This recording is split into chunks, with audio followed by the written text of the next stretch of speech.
and it is just after 4 p.m. and we're getting into the third heat of round 4 now. Ronnie Blakey with Peter Mel to call the action for you, and it's a big one. Julian Wilson continues his run despite the shoulder injury.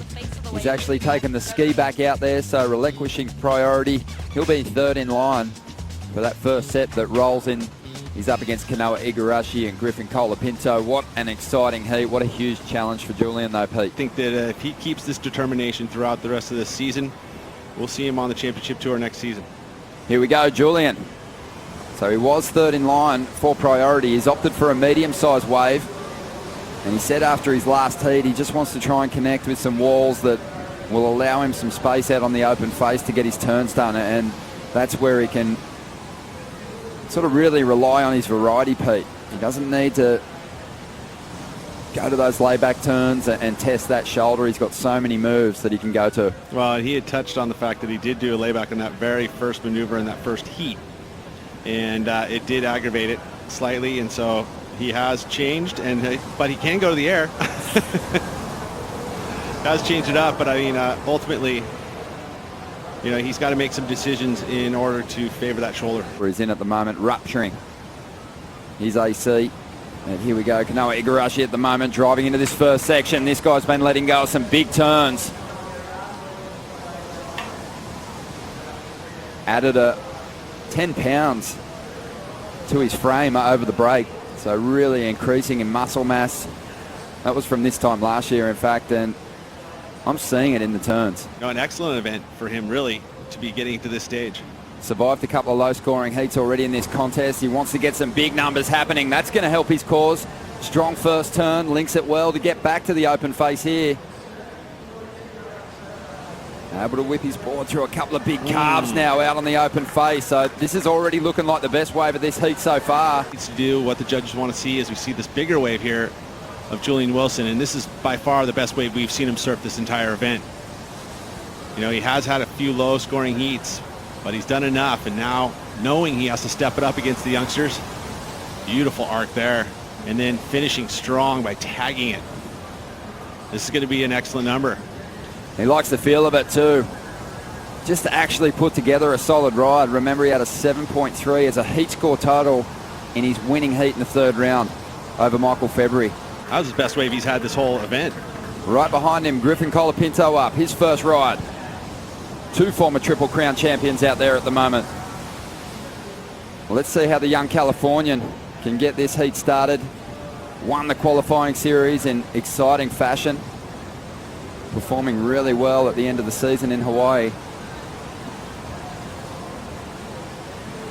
And just like our QS champion coming into his rookie season last year, he has a chance to crack the quarterfinals and go even better.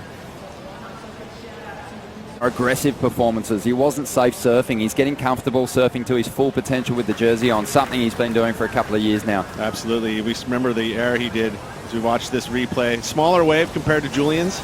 Surfed it well once again, though. I mean, the kid doesn't make a whole lot of mistakes, and he does have that X factor. We saw it at Haleiwa with one of the maneuvers of that event 2 years ago. You know, basically a Hail Mary at the end of the heat. And just a huge aerial. And here again, he constructs heats very well. Having fun, go eat sushi, drink a lot of water, and yeah, and just wait for the calls. Love it, Felipe. Can't wait to see you tomorrow. Hopefully a big finals day. Thank you, Rosie. Meanwhile, out the back, Kanoa Igarashi trying to get himself into this heat. Fully committed to those first turns. This wave fading away, though. He's going to stick with it, get himself down to the bus stop, head back out there and try and get himself a big number. I think it's the first time we've heard a competitor really actually take notice of where the scoring has been, and then taking that and going, oh, okay, I'll show you guys where, if we're going to go excellent, I got to show you what we have to do to get there. And that's a really solid road to requalification for sure, but also, hey, could you start talking title mix? No. Not yet? We need to see him. We see him in quarters for the next 4 events, maybe. Before the 2017 season kicked off, he got married. He was obviously very content in a happy place in the lead up to this event. He's had a baby, so lots going on as we see Griffin Colapinto launch. And Strider, he called it. He expected this kid to go off the Richter. A big first turn.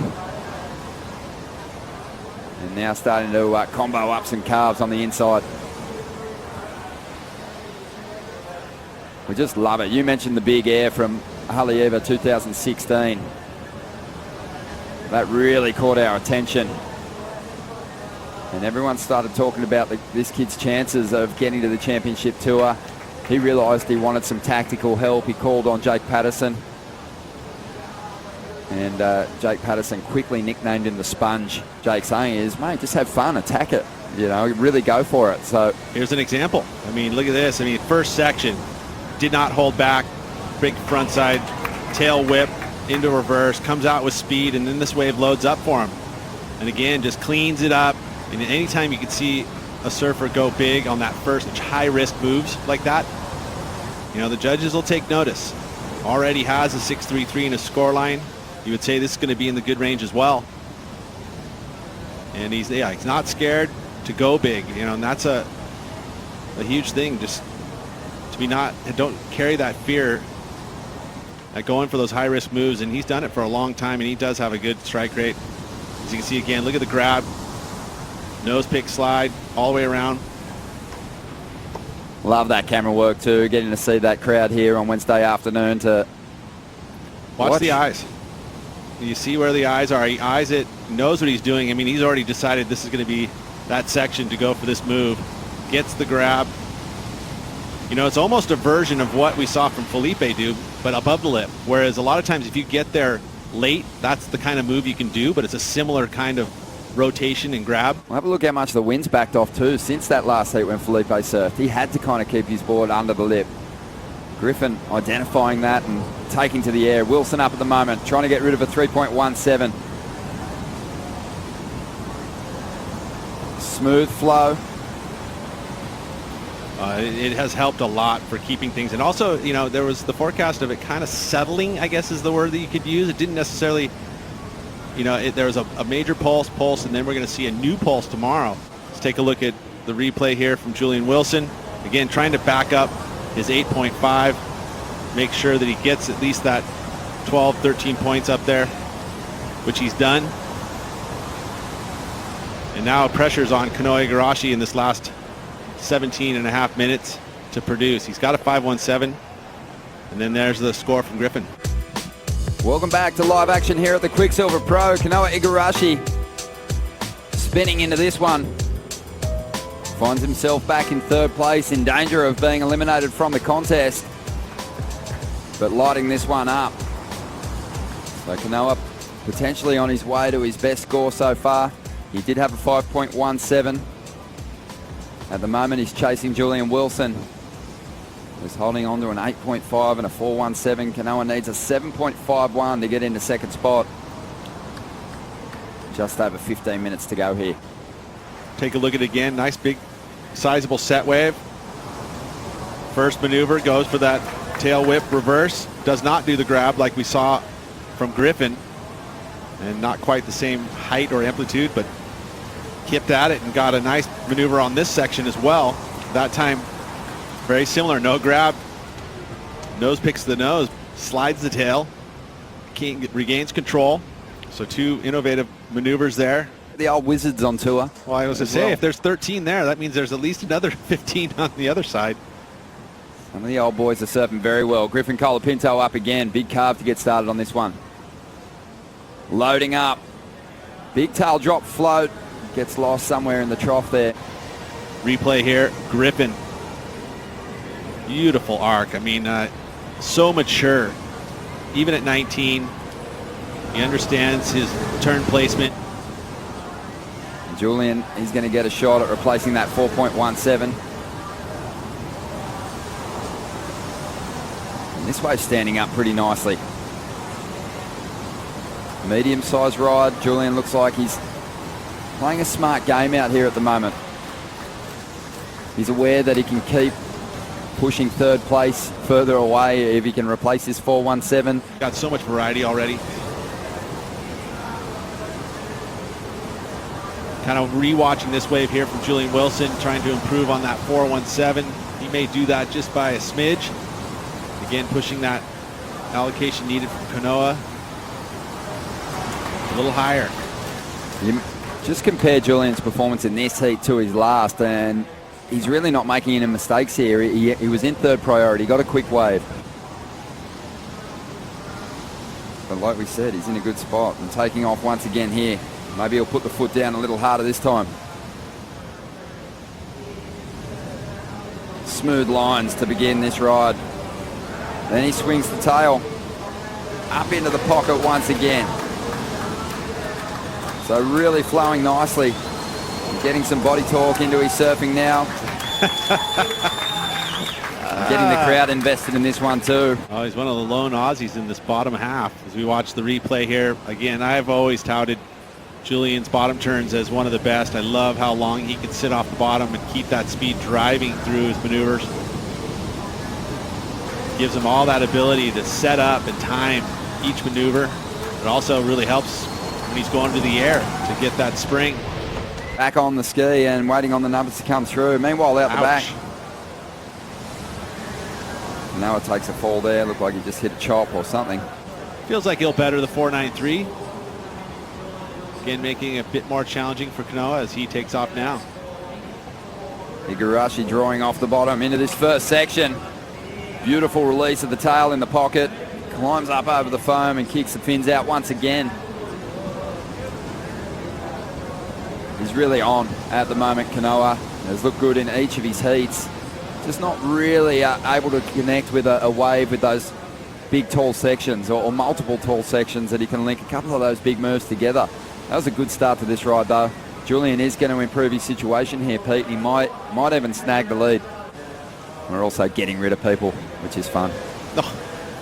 Oh, beautiful arc on that first maneuver there, and good mix too with that open face carve that climbs the lip. Would have loved to have had at least another 2 sections here at the end though, to keep that score a bit suppressed. I'm going to start ramping it up now because I know it's going to be a good one. The WSL post show this afternoon with Joey Potts. I'm sure if Rosie, was it Rosie or was it stepping in? Strider. Oh, Strider, we're going to work him over once again. Here goes Julian. He had a 7.47 on his last ride. Oh. And he is feeling the flow. He's back out in front. Let's take a look at this.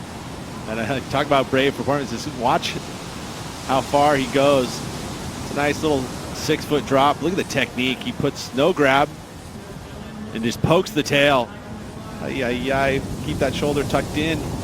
That was so close. Now that was a really high impact landing for that move. At the moment, people have been swimming, enjoying the water this afternoon while watching the show unfold. Julian just pacing himself out here at the moment. 2 minutes to go. Feeling like he's got the job done. Maybe starting to make his way in. Checks the clock. Do I jump on the ski? Do I come to the shore? Do I wait for this inside wave to build? No, he's going to call for the ski. Not giving up. The 7.96, Pete. Even Griffin, he needs an 8.48 as he's up and riding. Let's see what he can do. Gets right out on the open face. Holds that rail. Not a lot of points in that roundhouse cutback though. This wave's going to steepen. He's just transitioning to this steeper wall. Now starting to dig in, throwing some water. He's trying to dispose of a 6.33. This wave is not really giving him what he wants at this point in time. It's really flat. It's been kind of bumpy, hard to read. But he might find some sections down the line here. Deep bottom turn. What? Just explodes up over the foam. Can't ride out of that move though. 40 seconds to go. This wave actually looks pretty good. 10 seconds remaining. Less than that. He's to his feet. Drifts the fins on that first move. Gets a little caught up though. Chasing a 7.96. And he needed something extra special on that outside. He'll now try and make it up as he moves through Little Marley. Let's see what he can do. Cutting back, staying with it, loading up. Throws down the alley-oop attempt, but I think he knew even halfway through that turn it wasn't the section that he was looking for. So Kanoa Igarashi, a strong performance from him on the Gold Coast, but he's going to be leaving here with a 9th place finish. He's super frustrated. What a performance from this man, Julian Wilson. couple of big numbers, an 8.5 and a 7.47. He's moving on through.